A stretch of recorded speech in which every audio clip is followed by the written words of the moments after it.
वाला है वो है सेल, है ना, कोशिका के क्वेश्चन हम देखने वाले हैं। तो जल्दी से जल्दी आप वीडियो को लाइक कर दें और लिंक को शेयर कर दें और जुड़े रहें। हम क्लास स्टार्ट करने वाले हैं थोड़ी देर में। सबसे पहले कमेंट करके बता दीजिए मेरी वॉइस क्लियर है या नहीं। अगर आ रही है तो यस कमेंट कर दीजिए। आज का जो लाइव सेशन होने वाला है वो सेल के बारे में है ना, कोशिका के हम क्वेश्चन लेने वाले हैं।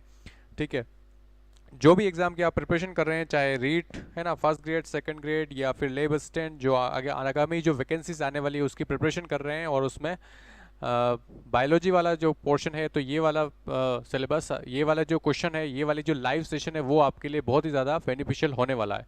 तो बने रहिए हमारे साथ और वीडियो को आप लाइक कर दें। Good evening all of you. Good evening Uma Kumari, good evening Rakesh. चलिए वीडियो को लाइक कर दें, शेयर कर दें जल्दी से जल्दी, फिर हम क्लास स्टार्ट करने वाले हैं कुछ ही देर में।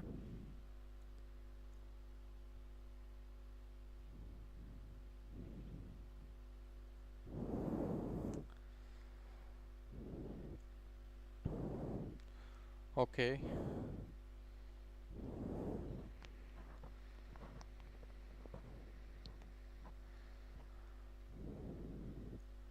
जैसा कि आप स्क्रीन पे देख रहे हैं, आज का जो लाइव सेशन होने वाला है वो सेल के बारे में है ना, कोशिका के क्वेश्चन हम लेने वाले हैं। तो बने रहिए मेरे साथ, बहुत ही ज़्यादा मज़ा आने वाला है, अच्छे अच्छे क्वेश्चन हम करने वाले हैं। Good evening Manisha.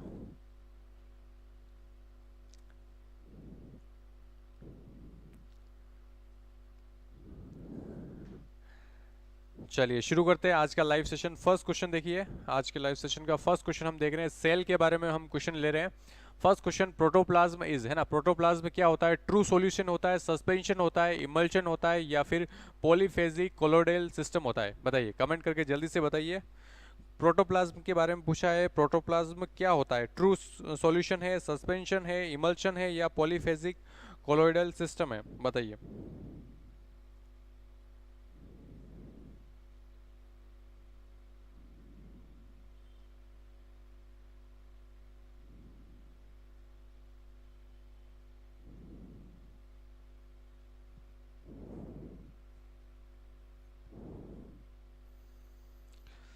First question देख रहे हैं आज के लाइव सेशन का आप, इसमें पूछा है प्रोटोप्लाज्म के बारे में। प्रोटोप्लाज्म जो क्या है आपको बताना, जल्दी से कमेंट करके। ट्रू सॉल्यूशन है, या सस्पेंशन है, इमल्शन है, या पॉलीफेजिक कोलोइडल सिस्टम है? बताइए।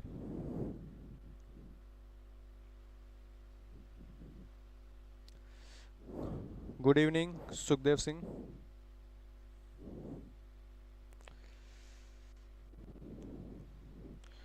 चलिए फर्स्ट कमेंट राकेश का आ गया, राकेश डी बता रहे हैं, पॉलीफेजिक कोलोइडल सिस्टम बता रहे हैं। उमा कुमारी ए बता रहे हैं ट्रू सॉल्यूशन है।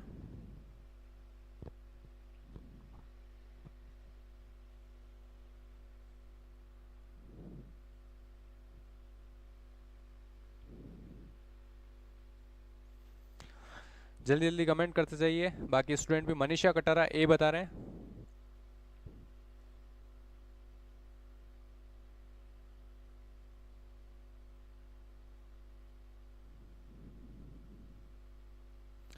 पायल मेघवाल ए बता रहे हैं।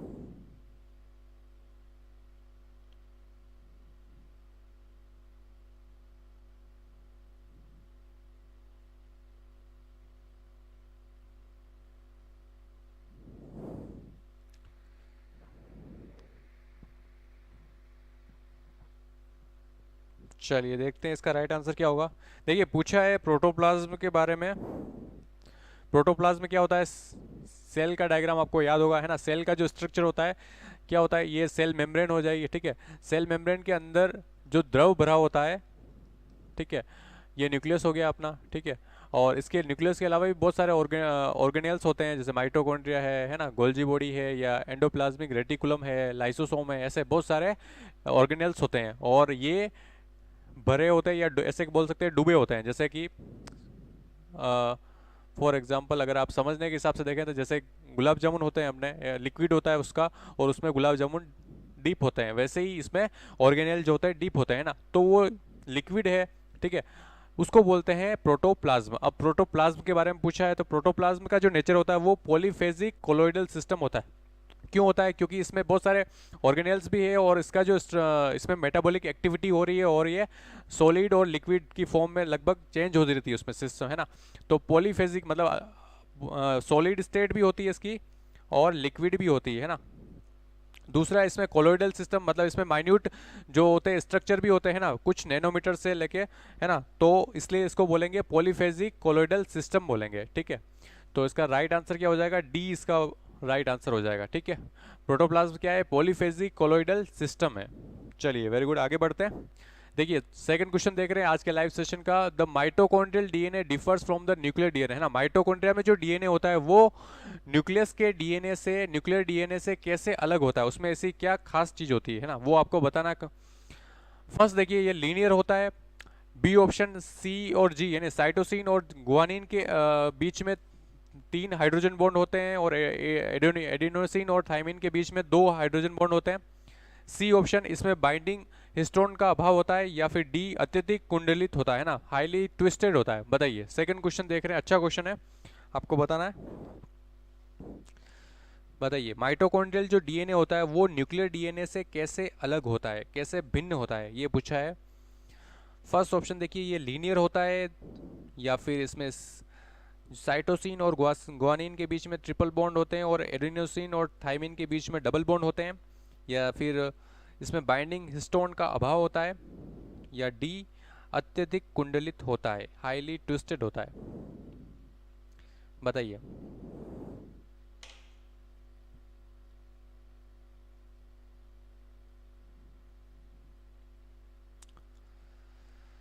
फर्स्ट कमेंट राकेश का आ गया, राकेश सी बता रहे हैं, शिल्पा पटेल सी बता रहे हैं, उमा कुमारी डी बता रहे हैं, मनीषा सी बता रहे हैं, सुगना कुमावत सी बता रहे हैं।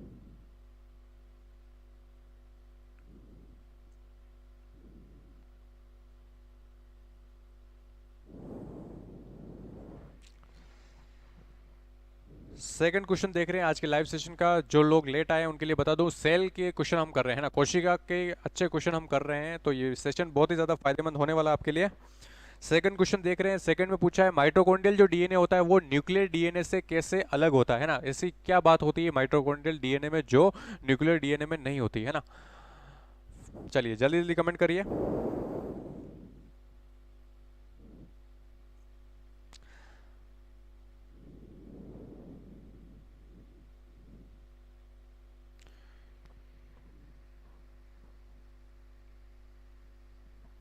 चलिए देखते हैं इसका राइट आंसर क्या होगा। देखिए माइटोकॉन्ड्रियल डीएनए के बारे में पूछा है। माइटोकॉन्ड्रियल जो डीएनए, माइटोकॉन्ड्रिया में जो डीएनए होता है ना, आपको पता होगा संरचना इसकी, ये क्रिस्टी होती है, क्रिस्टी के अंदर ऐसा सर्कुलर डीएनए होता है ना, सर्कुलर डीएनए होता है। कैसा डीएनए होता है? सर्कुलर डबल स्टैंड डीएनए होता है, ठीक है।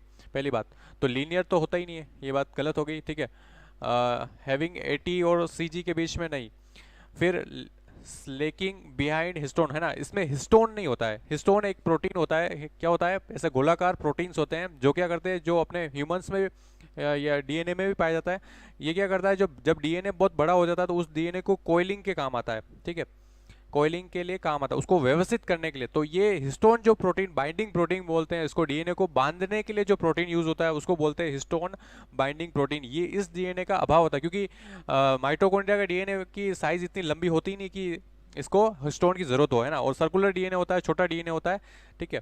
तो इसलिए सी वाला जो है ना ऑप्शन राइट होगा इसमें, ठीक है। न्यूक्लियर डीएनए में क्या होता है, बाइंडिंग हिस्टोन्स होते हैं, ठीक है। हिस्टोन के अष्टक होते हैं, ऐसे अष्टक होते हैं, 4 ऐसे होते हैं, 4 पीछे की तरफ होते हैं, तो इसको हिस्टोन अष्टक बोलते हैं, ठीक है। और नहीं ट्विस्टेड, हाईली ट्विस्टेड तो नहीं होता है, ठीक है। तो चलिए सी इसका राइट आंसर हो जाएगा। आगे बढ़ते हैं। देखिए तीसरा क्वेश्चन हम कर रहे हैं। In prokaryote the mitochondria are absent, है ना, even then Kreb cycle take place. What is the site of Kreb cycle in bacteria? Prokaryote में क्या होता है, प्रोकैरियोट में माइटोकॉन्ड्रिया अनुपस्थित होता है लेकिन इनके क्रेब चक्र पाया जाता है। बैक्टीरिया में क्रेब चक्र के स्थान पर होता है ना, क्या होता है वो आपको बताना है, ठीक है। राइबोसोम्स होते हैं, कौन सी संरचना होती है जिसमें ये होता है? राइबोसोम्स, न्यूक्लियोइड, साइटोप्लाज्म या मिजोसोम्स, ठीक है। बताइए जल्दी से कमेंट करके। थर्ड क्वेश्चन पे आ गए हैं आज के लाइव सेशन का। कोशिका के क्वेश्चन हम कर रहे हैं। बताइए। फर्स्ट कमेंट राकेश का आ गया, राकेश डी बता रहे हैं, मिजोसोम्स बता रहे हैं।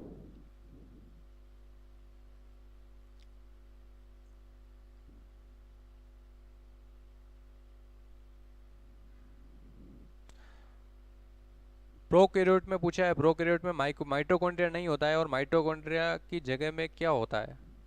ठीक है, शिल्पा डी बता रहे हैं, उमा कुमारी डी बता रहे हैं, प्रोकैरियोट में माइटोकॉन्ड्रिया अनुपस्थित रहता है, लेकिन इनमें क्रेब चक्र तो होता है ना। बैक्टीरिया में क्रेब चक्र में के स्थान पर होते हैं, मतलब कि ठीक है, बैक्टीरिया में क्रेब साइकिल जो होता है वो किसके द्वारा होता है ना, क्रेब साइकिल। सुगना डी बता रहे हैं, मनीषा कटारा डी बता रहे हैं।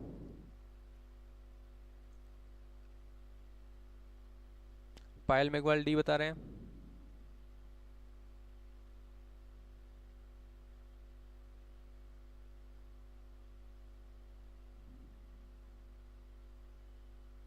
चलिए देखते हैं इसका राइट आंसर क्या होगा। देखिए, यूकैरियोट जो सेल्स होती है उसमें क्या होता है, उसमें माइटोकॉन्ड्रिया पाया जाता है ना। बट जो प्रोकैरियोट या फिर बात करें बैक्टीरिया में क्या होता है, माइटोकॉन्ड्रिया एब्सेंट होता है और उसकी जगह पे एक संरचना होती है जिसका नाम होता है मीजोसोम्स, है ना। मीजोसोम्स जो होते हैं वहाँ पे क्रेब साइकिल होता है ना। तो यहाँ पे एक और चीज़ आता है, एनालोगस ऑर्गन, है ना। एनालोगस ऑर्गन का ये एग्जाम्पल है, ये भी ध्यान रखिए, एनालोगस ऑर्गन। ठीक है, देखो दो टर्म बता रहा हूँ आपको, होमोलोगस ऑर्गन, ठीक है। होमोलोगस ऑर्गन वो होते हैं जो उत्पत्ति में समान होते हैं, है ना, जिनकी उत्पत्ति समान होती है और कार्य अलग अलग होते हैं, तो उसको तो बोलते हैं होमोलोगस ऑर्गन। जैसे कि फॉर एग्जांपल टेट्रापोडा जो होते हैं, टेट्रापोडा के फोर लिम्स, है ना, फोर लिम्स, आगे वाले लिम्स, है ना।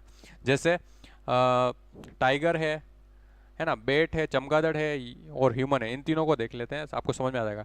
टाइगर के जो फोर लिम है, मतलब आगे वाले जो पैर है वो क्या दौड़ने में काम आते हैं ना। चमगादड़ के जो आगे वाले पैर है वो विंग्स में बदल जाते हैं ना, तो उड़ने में काम आ रहे हैं। और अपने तो बहुत मल्टी टास्किंग में अपन करते हैं, चीज़ों को पकड़ने में, है ना, बहुत सारी चीज़ें अपन करते हैं। तो इन सब की अगर इंटरनल स्ट्रक्चर देखेंगे तो सब की समान मिलेगी, है ना। सब में ऊपर वाली हड्डी ह्यूमरस मिलेगी, फिर रेडियोल्ना मिलेगी, है ना, कार्पस मेटाकार्पल्स, है ना, ये सारी चीज़ें मिलेगी इस सब में। लेकिन कार्य सबके अलग अलग है। तो ये जो होमोलोगस ऑर्गन का एग्जांपल हो गया। और इसका उल्टा कि मतलब उत्पत्ति अलग अलग होती है, उत्पत्ति अलग होगी और कार्य सेम होंगे, है ना। जैसे कि देखिए, मिजोसोम्स है और यहाँ पे माइटोकॉन्ड्रिया है, लेकिन दोनों एनर्जी प्रोडक्शन का काम करते हैं, तो कैसे, किसका एग्जांपल हो जाएगा, एनालोगस ऑर्गन का, है ना। ध्यान रखिए, बहुत इंपॉर्टेंट क्वेश्चन है। ठीक है, चलिए, गुड इवनिंग पल्लवी। आगे बढ़ते हैं, फोर्थ क्वेश्चन की तरफ बढ़ते हैं। देखिए फोर्थ क्वेश्चन देख रहे हैं हम, the proteins forming the membranes of mitochondria are called, है ना। माइटोकॉन्ड्रिया की झिल्ली के निर्माण वाला प्रोटीन कहलाता है ना। माइटोकॉन्ड्रिया की झिल्ली के निर्माण वाला प्रोटीन क्या कहलाता है, mitochondrial protein, structural protein, skeletal protein या ऑल ऑफ दी अबव। बताइए, फोर्थ क्वेश्चन देख रहे हैं आज के लाइव सेशन का। हाँ, उमा कुमारी बिल्कुल सही लिखा। होमोलोगस ऑर्गन जो होते हैं वो डाइवर्जेंट इवोल्यूशन शो करते हैं और एनालोगस कन्वर्जेंट।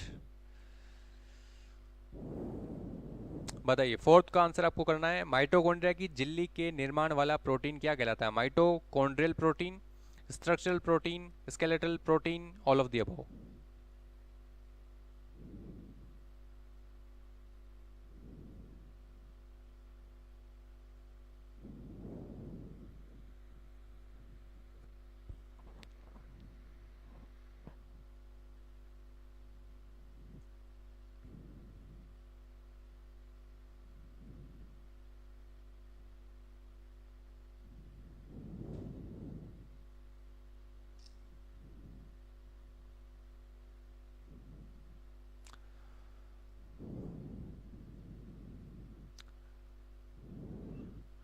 राकेश डी बता रहे हैं, सुगना ए बता रहे हैं।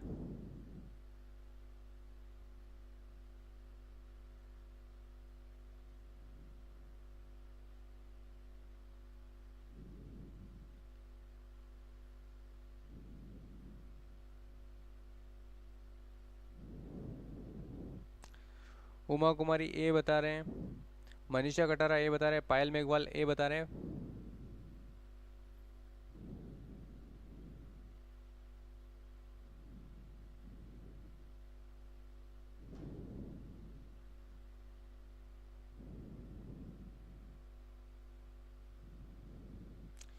राव सुखदेव सिंह ए बता रहे हैं,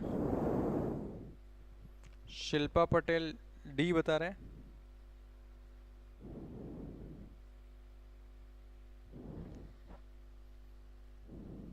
चलिए जल्दी जल्दी कमेंट करते जाइए।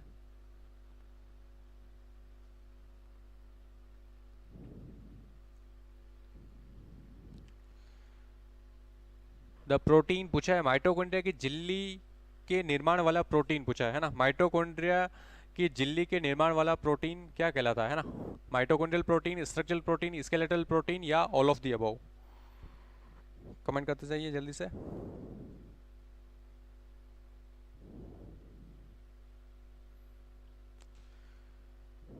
माइटोकॉन्ड्रिया की झिल्ली के निर्माण वाला प्रोटीन क्या कहलाता है ना।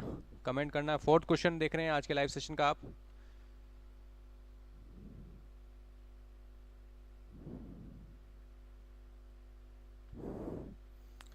चलिए देखते हैं इसका आंसर क्या होगा। पूछा है माइटोकॉन्ड्रिया की झिल्ली के निर्माण वाला प्रोटीन क्या कहलाता है ना। तो इसका जो राइट आंसर है माइटोकॉन्ड्रियल प्रोटीन है ना। क्या है इसका राइट आंसर, माइटोकॉन्ड्रियल प्रोटीन कहलाता है ना। फर्स्ट ए ऑप्शन इसका राइट हो जाएगा। मोस्ट ऑफ ने ए ही आंसर किया है ना। चलिए वेरी गुड, आगे बढ़ते हैं। फिफ्थ क्वेश्चन देख रहे हैं आज के लाइव सेशन का। आपको बताना, the chloroplast of algae usually lake है ना। शैवालों के हरित लवकों में बहुधा अनुपस्थित होता है ना। क्या अनुपस्थित होता है, ग्रेना, पिगमेंट्स, क्वांटोसोम्स या लेमिली, पटलिकाएं है ना। शैवालों के हरित लवकों में बहुधा है ना, मोस्टली, यूजुअली क्या एब्सेंट होता है, ग्रेना, पिगमेंट्स, क्वांटोसोम्स या लेमिली, बताइए।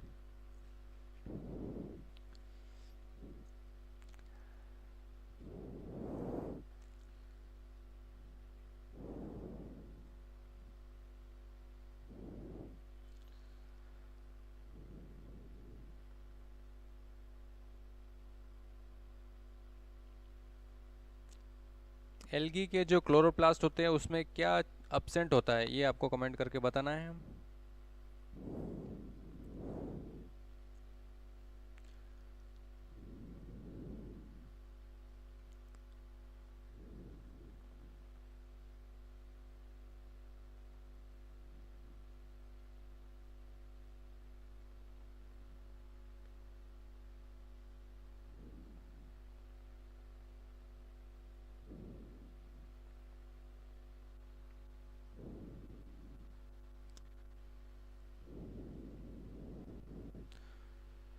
मनीषा डी बता रहे हैं, सुगना कुमावत डी बता रहे हैं, पल्लवी जैन ग्रेना बोल रहे हैं।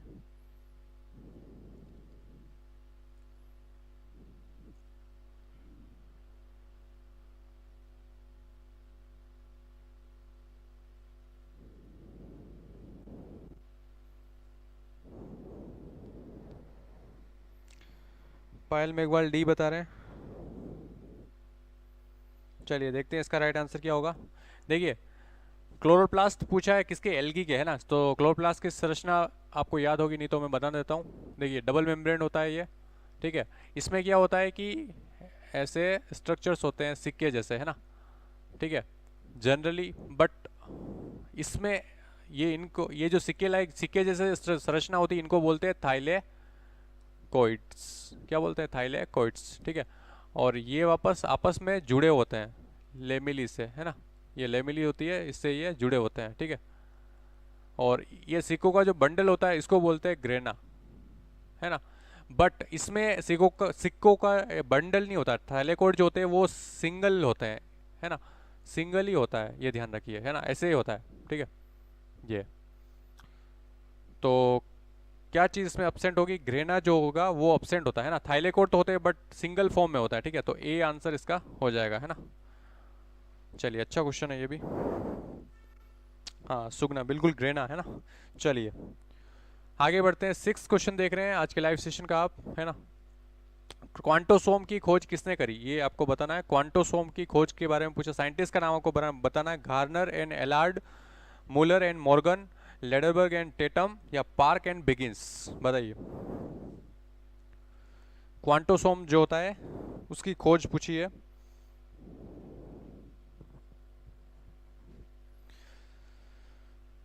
क्वांटोसोम है ना, ये भी किसमें पाया जाता है, क्लोरोप्लास्ट में होता है ना। क्लोरोप्लास्ट में जो संरचना होती है अभी बताई, थाइलेकोइड है ना, सिक्के जैसी जो संरचना होती है ना, थाइलेकोइड जो होता है उसमें पाया जाता है ना। और इस ये इसी क्वांटोसोम में क्या होता है, फोटोसिंथेसिस की प्रोसेस होती है, फोटोसिंथेसिस की प्रोसेस होती है ना। तो पूछा है इसकी खोज के बारे में पूछा है, बताइए। 6 का आंसर देना है। राकेश डी बता रहे हैं, मनीषा कटारा डी बता रहे हैं।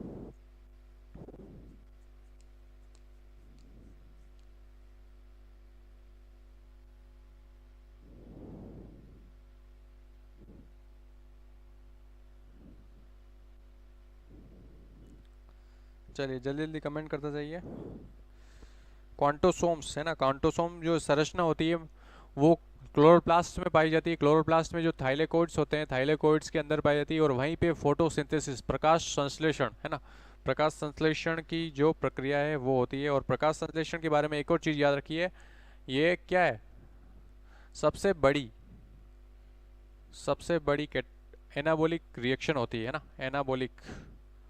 एनाबोलिक रिएक्शन, ये भी ध्यान रखिए। कैटाबोलिक पूछे तो रेस्पिरेशन है ना। चलिए इसका राइट आंसर है डी है ना, पार्क और बिगिंस ने इसकी खोज करी थी। सुगना डी बता रहे हैं, पल्लवी जैन डी बता रहे हैं, उमा कुमारी डी, बिल्कुल सही है। चलिए वेरी गुड, आगे बढ़ते हैं। 7th का आंसर आपको देना है, बताइए। 7th का आंसर आपको देना है, क्रोमेटोफोर्स के बारे में पूछा है। क्रोमेटोफोर्स में होता है क्लोरोफिल होता है, पिगमेंट्स अदर देन क्लोरोफिल, या फिर C option chlorophyll and other pigments where colour of chlorophyll is mark by another pigment. Chlorophyll तथा अन्य वर्णक जहां क्लोरोफिल का रंग अन्य वर्णों को ढक लेता है, या फिर डी उपरोक्त में से कोई नहीं। बताइए 7th का आंसर आपको देना है। क्रोमेटोफोर के बारे में पूछा है, क्रोमेटोफोर में होता है, क्या होता है, क्लोरोफिल होता है, पिगमेंट्स अदर देन क्लोरोफिल होते हैं, क्लोरोफिल के अतिरिक्त वर्णक होते हैं, या फिर क्लोरोफिल तथा अन्य वर्णक जहां क्लोरोफिल का रंग अन्य वर्णकों को ढक लेता है, या नन ऑफ दिस। बताइए 7 का आंसर आपको बताना है।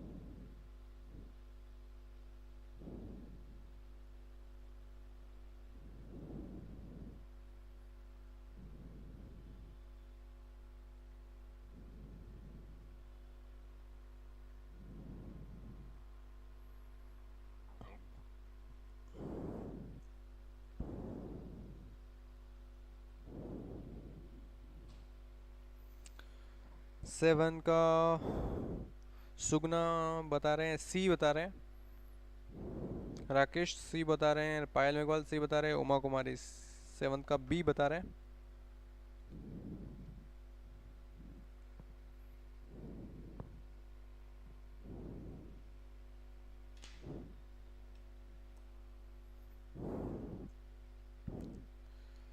चलिए देखते हैं इसका आंसर क्या होगा। देखिए क्रोमेटोफोर के बारे में पूछा है। क्रोमेटोफोर जो होते हैं वो है ना, बहुत सारे एल्गी होते हैं, उसमें पाए जाते हैं, एनिमल्स में भी पाए जाते हैं ना।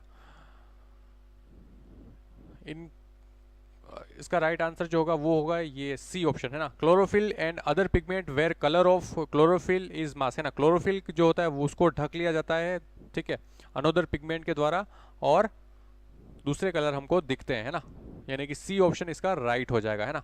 बहुत सारे एल्गी होते हैं, एनिमल में भी कलरेशन के लिए क्रोमेटोफोर्स पाए जाते हैं, जो कि क्या करते हैं, बॉडी को कलरेशन करते हैं। और एक बहुत इंपॉर्टेंट प्रोसेस होती है जिसमें मैंने वीडियो भी बना रखी है, केमोफ्लाज, है ना। केमोफ्लाज जो होता है ना, इसमें बहुत इंपॉर्टेंट इनकी भूमिका होती है ना।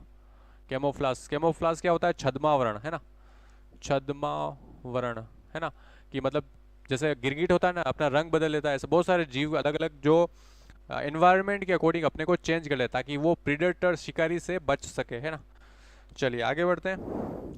देखिए 8th क्वेश्चन देख रहे हैं, from recent studies it has been found that pre existing plastids arrive from, है ना। रिसेंट आधुनिक जो अध्ययन से यह देखा गया कि जो पूर्व में स्थित प्लास्टिड जो होते हैं वो विकसित हो, कहाँ से विकसित होते हैं ना, आपको बताना है। बॉडीज जिन्हें प्रोप्लास्टिड कहते हैं वहां से वो विकसित होते हैं। बी ऑप्शन केंद्रक से बनते हैं, सी ऑप्शन रिक्तिका से बनते हैं, या फिर डी ऑप्शन कोशिका भित्ति से बनते हैं ना। प्लास्टिड के बारे में पूछा है, प्लास्टिड जो होते हैं नए प्लास्टिड कैसे बनाते हैं है ना, वो पूछा है ना। तो आपको बताना है कैसे बनते हैं वो। बॉडीज जिन्हें प्रोप्लास्टिड कहा जाता है उनसे बनते हैं, न्यूक्लियस से बनते हैं, वैक्यूल से बनते हैं या सेल वॉल से बनते हैं, बताइए।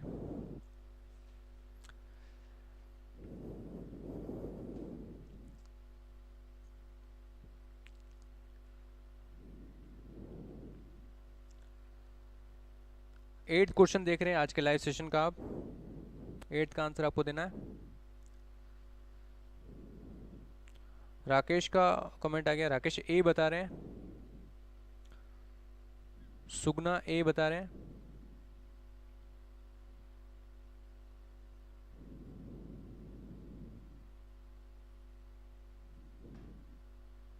पायल मेघवाल ए बता रहे हैं,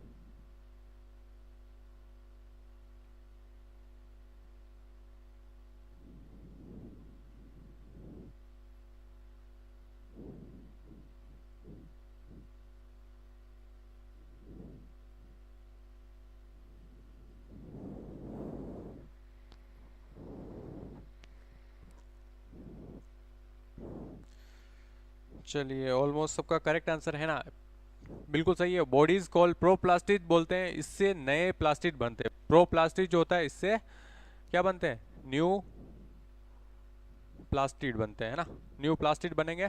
ठीक है, ए ऑप्शन इसका करेक्ट हो जाएगा। ठीक है, चलिए वेरी गुड। पायल मेघवाल, मनीषा, उमा कुमारी बी बता रहे हैं, नहीं बी नहीं होगा, इसका ए होगा है ना।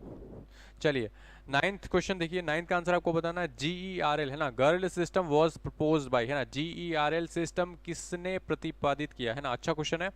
एस्कॉफ ने, मैग्निफॉक ने, नेविकॉफ ने या फिर उपरोक्त में से कोई नहीं, बताइए। साइंटिस्ट का नाम बताना आपको। गर्ल सिस्टम GERL है ना, बहुत इंपॉर्टेंट क्वेश्चन है GERL। इसके बारे में मैं थोड़ा सा आपको बता दूं। ठीक है, GERL सिस्टम क्या होता है।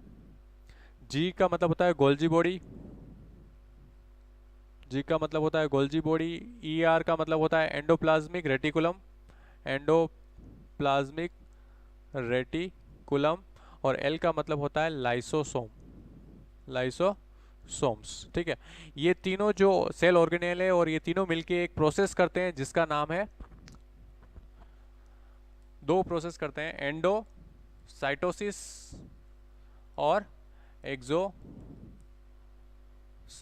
है ना। सेल में ये दो प्रोसेस करते हैं। इसमें क्या होता है, एंडोसाइटोसिस में क्या होता है कि जो फूड पार्टिकल है या कोई भी संरचना है उसको अंदर एनगल्फ करना है ना, और एक्सोसाइटोसिस में उसको बाहर निकालना है ना, डाइजेशन के बाद में।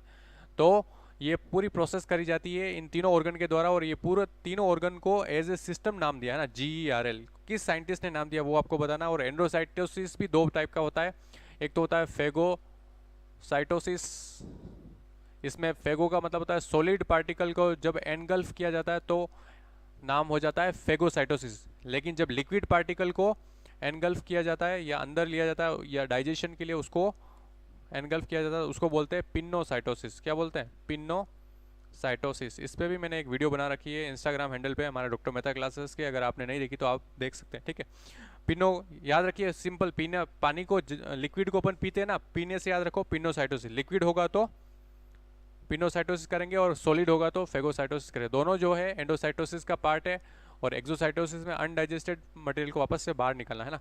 तीन ऑर्गेनेल इसमें काम लेते हैं, गोल्जी बॉडी, एंडोप्लाज्मिक रेटिकुलम और लाइसोसोम्स है ना। तीनों को एक साथ गर्ल सिस्टम बोलते हैं। कौन से साइंटिस्ट ने नाम दिया है ये आपको बताना है। चलिए बताइए। नाइन्थ का उमा कुमारी बी बता रहे हैं, राकेश बी बता रहे हैं, सुगना ए बता रहे हैं।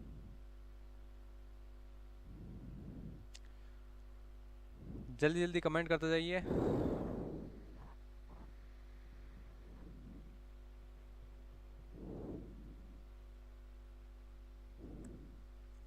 इसका जो राइट आंसर है वो सी है ना, नोविकोफ है ना, नोविकोफ इसका राइट आंसर हो जाएगा। नोविकोफ ने ये सिस्टम बताया था, इसके बारे में जानकारी दी थी है ना।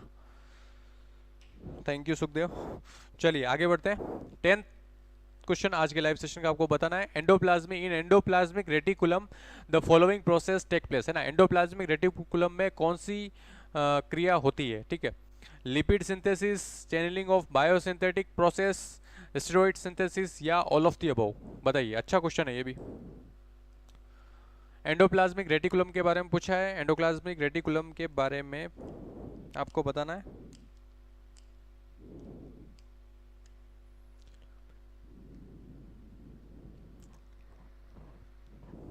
थैंक यू सुखदेव, ऐसे ही आप कंटिन्यू रहें, बहुत फायदा होने वाला है आपको। चलिए 10th का आंसर आप बताइए। राकेश ए बता रहे हैं 10th का।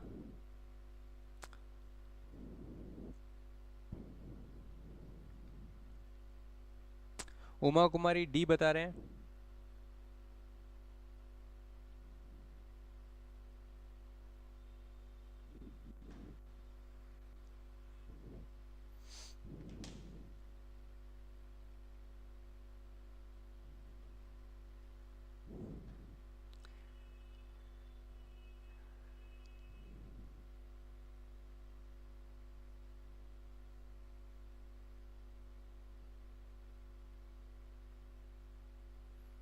जल्दी से बताइए। देखिए 10th क्वेश्चन आप देख रहे हैं, एंडोप्लाज्मिक रेटिकुलम के बारे में क्वेश्चन पूछा है, बहुत अच्छा क्वेश्चन है। एंडोप्लाज्मिक रेटिकुलम में कौन सी क्रिया होती है ना, lipid synthesis, channelling of biosynthetic processes या फिर स्टेरॉइड सिंथेसिस या ऑल ऑफ द अबव, बताइए जल्दी से। सुगना ए बता रहे हैं।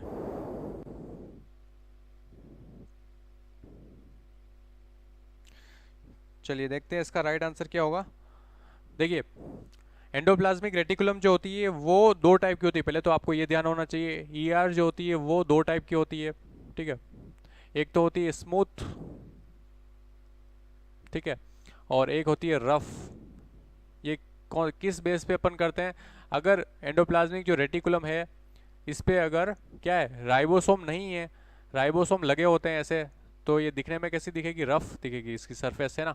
तो और अगर इस पे राइबोसोम नहीं है तो ये स्मूथ दिखेगी, है ना। स्मूथ वाली तो लिपिड फॉर्मेशन का काम करती है, ठीक है, और ये रफ वाली जो होती है वो क्या करती है, प्रोटीन सिंथेसिस का काम करती है। क्यों? क्योंकि इसके ऊपर क्या है, राइबोसोम है, और राइबोसोम आपको पता है प्रोटीन सिंथेसिस का काम करता है ना। तो लिपिड सिंथेसिस का काम होता है, बिल्कुल सही बात है। चैनलिंग ऑफ बायोसिंथेटिक प्रोसेस, बिल्कुल सही बात है। जो लिपिड बन रहा है, प्रोटीन बन रहा है, तो उसकी चैनलिंग तो होती है ना, और कुछ अमाउंट में स्टेरॉइड भी बनता है। तो इसका जो राइट आंसर हो जाएगा वो डी हो जाएगा, है ना, ऑल ऑफ दी अबव, है ना। एंडोप्लाज्मिक रेटिकुलम में सारी प्रक्रिया होती है ना, इसमें डी आंसर हो जाएगा। चलिए आगे बढ़ते हैं। 11 का आंसर आपको बताना है, क्या होगा जब लाइसोसोम जिन कोशिका में उपस्थित हो उसी में विघटित हो जाए, है ना।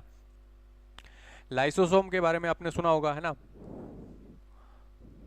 लाइसोसोम बताइए। लाइसोसोम है, जैसे ये सेल है, इसके अंदर ये लाइसोसोम है ना, ठीक है। अगर ये लाइसोसोम फट जाए, है ना, क्या होगा, जो लाइसोसोम जिन कोशिका में उपस्थित हो उसी में विघटित हो जाए, है ना, विघटित हो जाए, रप्चर हो जाए, है ना, फट जाए, तो उस कोशिका का भविष्य क्या होगा, है ना, उस कोशिका का फ्यूचर क्या होगा, आपको बताना है। कोशिकाएं फूल जाएगी, कोशिकाएं संकुचित हो जाएगी, कोशिकाएं विखंडित हो जाएगी, या कुछ नहीं होगा, बताइए। अच्छा क्वेश्चन है ये भी, बहुत बारी एग्जाम में पूछा गया है।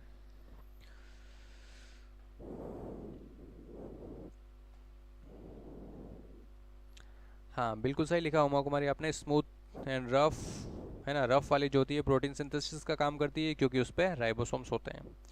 चलिए 11th का आंसर आपको बताना है। लाइसोसोम के बारे में पूछा है। फर्स्ट कमेंट सुगना का गया है, सुगना सी बता रहे हैं, राकेश सी बता रहे हैं, उमा कुमारी बी बता रहे हैं।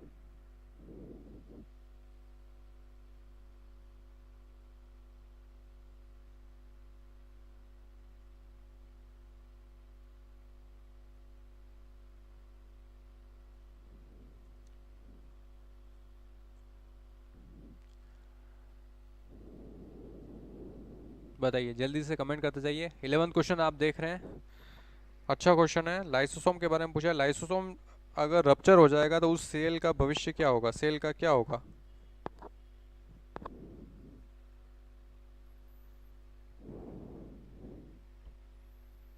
चलिए देखते हैं। देखिए लाइसोसोम जो होता है, लाइसोसोम के अंदर क्या होता है, डाइजेस्टिव जूस भरे होते हैं।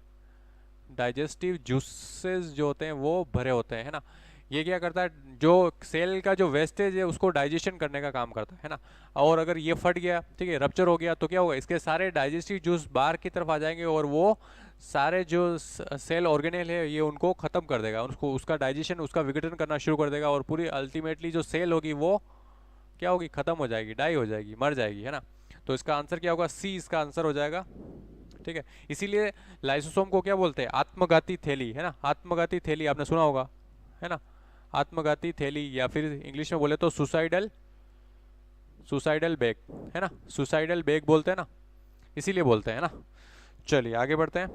12th क्वेश्चन देख रहे हैं। 12th का आंसर आपको देना है। कोशिकांगों के विषय में निम्नलिखित में से 3 कथन सही हैं और 1 गलत है ना। स्टेटमेंट वाला क्वेश्चन है, अच्छा क्वेश्चन है। आपको बताना है कौन सा रॉन्ग है ना। कभी भी स्टेटमेंट वाला क्वेश्चन आए तो सबसे पहले आपको क्वेश्चन बहुत ध्यान से पढ़ना है, उसमें गलत पूछा है या सही वाला पूछा है। तो ये बोल रहा है 3 कथन तो सही है, 1 गलत है, वो गलत वाला आपको चूज करना है। बताइए। फर्स्ट पढ़िए। लाइसोसोम दोहरी झिल्ली वाले आशय हैं जो गोल्जी उपकरण से संकुचित होते हैं एवं इनके अंदर पाचक एंजाइम पाए जाते हैं। ठीक है, बताइए। सेकंड पढ़िए। अंतःप्रदवी जालिका एक झिल्लीदार नलिकाओं का जाल होती है जो परिवहन, संश्लेषण तथा स्त्रावण में सहायक होती है। सी ऑप्शन ल्यूकोप्लास्ट जो 2 झिल्लियों द्वारा घिरे होते हैं, इनमें वर्णक नहीं होते परंतु इनमें अपना डीएनए तथा प्रोटीन संश्लेषणकारी यांत्रिकी होती है। या फिर डी स्फीरोसोम्स एकल झिल्ली द्वारा घिरे होते हैं और उनका संबंध लिपिड्स का संश्लेषण एवं भंडारण से होता है। बताइए। क्वेश्चन दिख रहा है ना आपको पूरा, थोड़ा सा ऊपर ले लेता हूं मैं, शायद अब आपको पूरा दिखेगा। Now visible.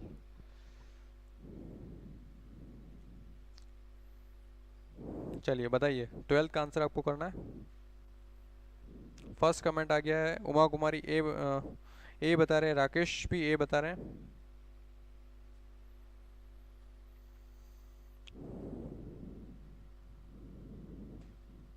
बताइए।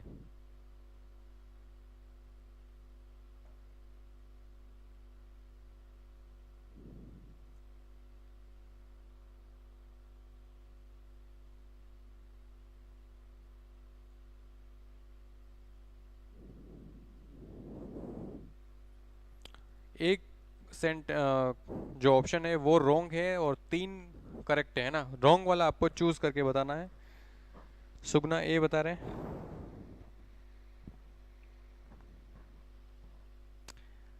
लाइसोसोम सिंगल मेम्ब्रेन, उमा कुमारी ने लिखा है।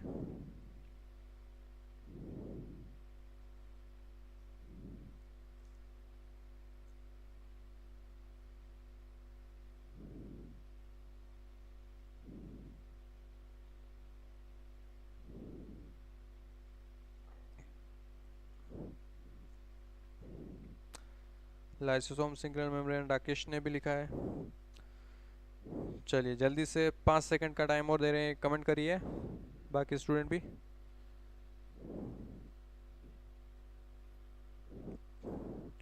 आज के लाइव सेशन जो है सेल पे हम क्वेश्चन कर रहे हैं, है ना।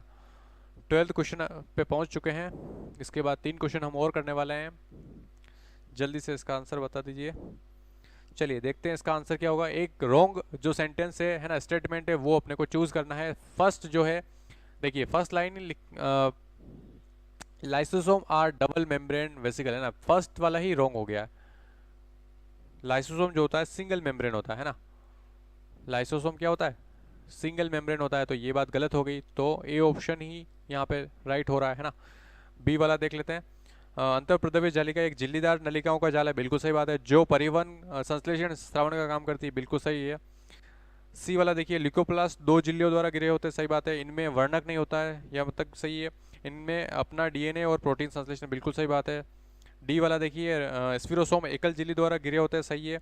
उनका संबंध लिपिड का संश्लेषण, बिल्कुल सही बात है ना। तो ए ऑप्शन इसमें राइट हो जाएगा। ठीक है, चलिए आगे बढ़ते हैं 13 क्वेश्चन की तरफ। देखिए 13, इसमें आपको मैच द फॉलो करना है ना। मैच करना है। ABCD दे रखा है 1 2 3 4 है ना, सामने दे रखा है, इसको आपको मिलान करना है। अच्छा क्वेश्चन है ये भी, ठीक है। फर्स्ट देखिए इसमें लाइसोसोम दे रखा है, फिर माइकोप्लाज्मा है, फिर थाइलेकोइड है, फिर बैक्टीरियोफेज, ठीक है।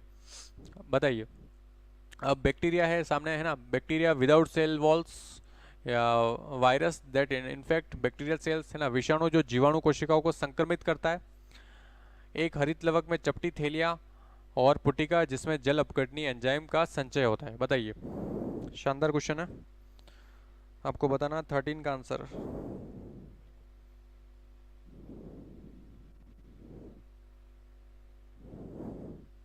शायद थोड़ा सा आपको दिखने में दिक्कत हो तो मैं इसको ऊपर कर देता हूँ। बताइए,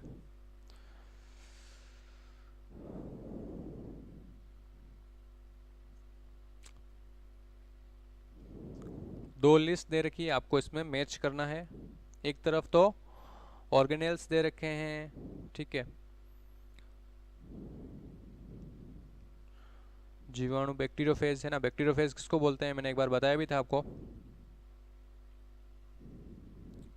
उमा कुमारी 13 का बी बता रहे हैं।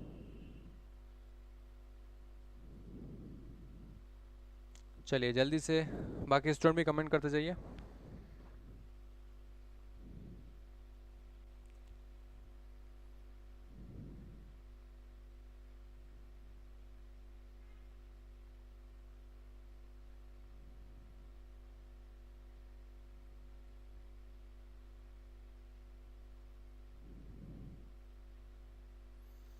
सुगना कुमावत 13 का बी बता रहे, उमा कुमारी 4132 बोल रहे हैं, राकेश ए बता रहे हैं।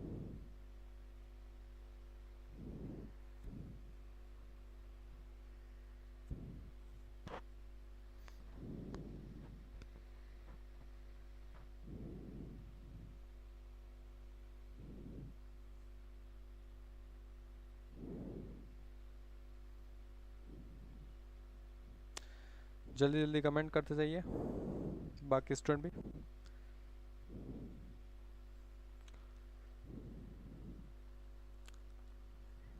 राकेश बी बोल रहे हैं, कोई बात नहीं, देखते हैं।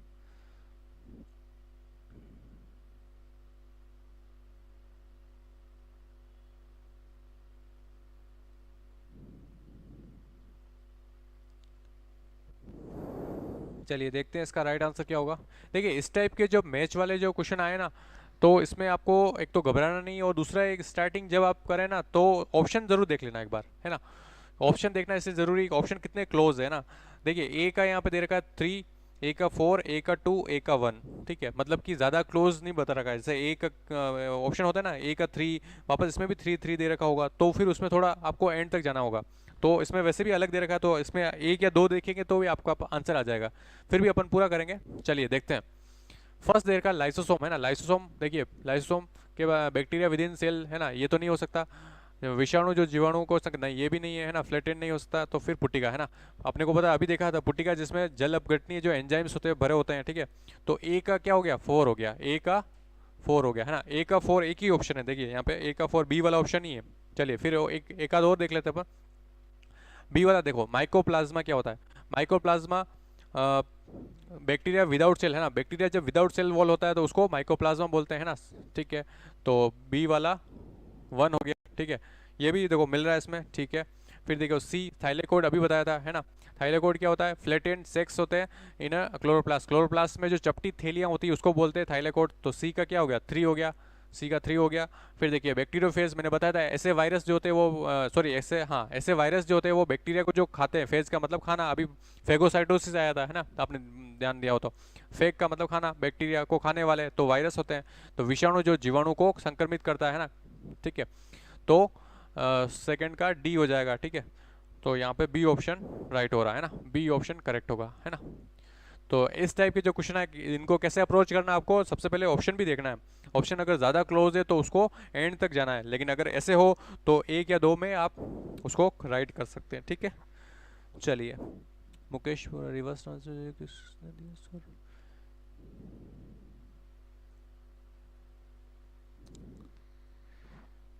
आगे बढ़ते हैं।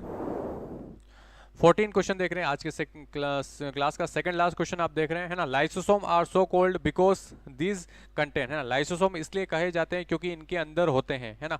इनके अंदर क्या होते हैं, कार्बोक्सीकारक एंजाइम होते हैं, शोषण एंजाइम होते हैं, उपचायक एंजाइम होते हैं या पाचक एंजाइम होते हैं। बताइए जल्दी से कमेंट करके।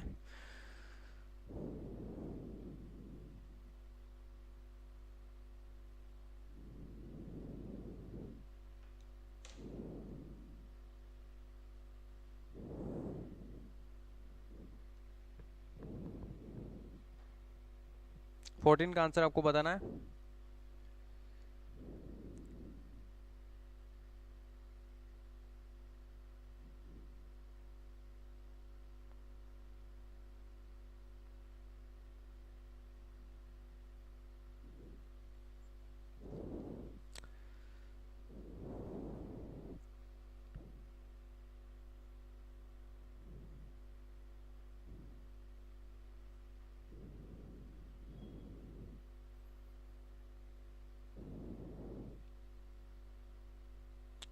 फोर्टीन का डी बता रहे, उमा कुमारी सुगना डी बता रहे, राकेश डी बता रहे, पायल मेघवाल डी बता रहे हैं, मुकेश बोरा कुछ क्वेश्चन लिख रहे हैं। रिवर्स ट्रांसक्रिप्शन किसने दिया सर, प्लीज़ बताइए। मुकेश, अभी फिलहाल हम ये क्वेश्चन कर रहे हैं, इसके बारे में पूछिए। हालांकि रिवर्स ट्रांसक्रिप्शन की जो कॉन्सेप्ट है वो बाल्टीमोर साइंटिस्ट ने दिया था, है ना। फिलहाल अभी जो क्वेश्चन जो लाइव चल रहे हैं उस पर आप फोकस करिए, इससे रिलेटेड कोई क्वेश्चन है तो वो पूछिए, है ना। चलिए,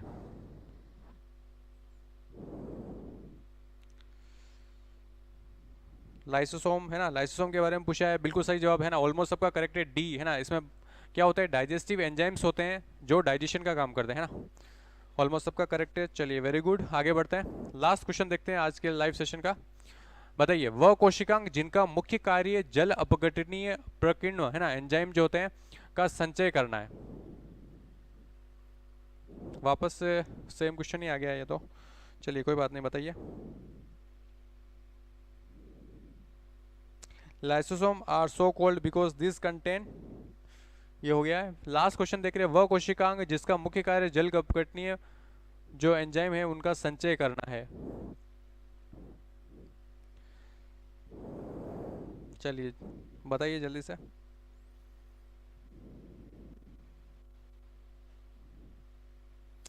उमा कुमारी सी बता रहे हैं, राकेश सी बता रहे हैं, सुगना सी बता रहे हैं।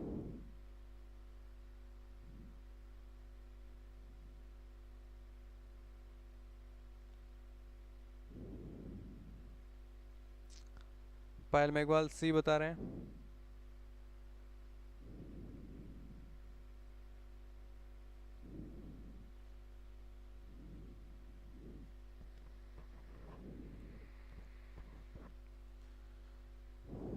चलिए, सी ऑलमोस्ट करेक्ट, है ना। सबका राइट आंसर है सी, है ना। देख ही लिया वैसे तो, इसमें कुछ जिससे एक्सप्लेन करने का जैसा है नहीं। चलिए, आज का लाइव सेशन यहीं तक था, और जाते जाते लास्ट में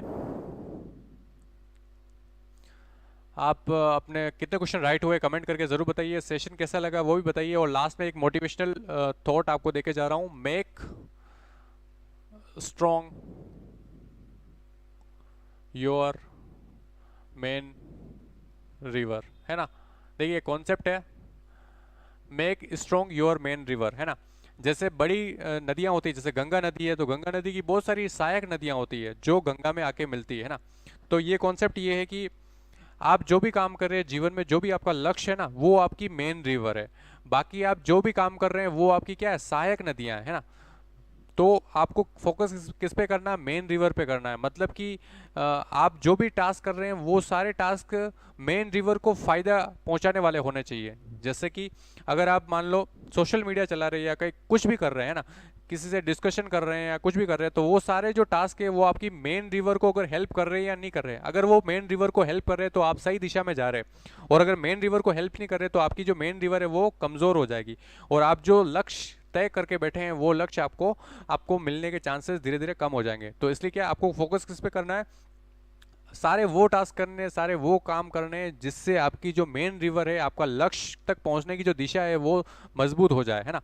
तो आज का मोटिवेशनल थॉट यही था, है ना। आप सब अच्छी तैयारी कर रहे हैं, ऐसे ही आप बने रहिए। डेली आपको क्लास अटेंड करनी है, ठीक है, और ऐसे ही बने रहना है। ऐसे ही लाइव सेशन आपके लिए आते रहेंगे, है ना। तो आज का लाइव सेशन यहीं तक था, ठीक है। Sugana, good information, that's, thank you Sugana, thank you Rakesh, thank you Sukhdev Singh. कितने राइट हुए वो भी आप बताइए। हाँ बिल्कुल सही है। रिवर्स ट्रांसक्रिप्शन जो है होवार्ड टेमिन और डेविड बाल्टीमोर ने दिया था। 11 क्वेश्चन करेक्ट है, वेरी गुड उमा कुमारी। बाकी स्टूडेंट भी बताना चाहे तो बता सकते हैं कितने क्वेश्चन आपके करेक्ट हुए हैं। कल वाला जो लाइव सेशन होगा वो भी सेल से रिलेटेड ही हुआ है ना, तो आप सेल के बारे में पढ़ के आइए, अच्छा तो और भी ज़्यादा बेनिफिशियल होगा, है ना। चलिए वेरी गुड, मिलते हैं कल, ठीक है। आज का लाइव सेशन यहीं तक था, कल एक नए लाइव सेशन के साथ वापस से आपसे जुड़ेंगे, ठीक है। तो ऐसे ही आप अच्छी तैयारी करते रहें।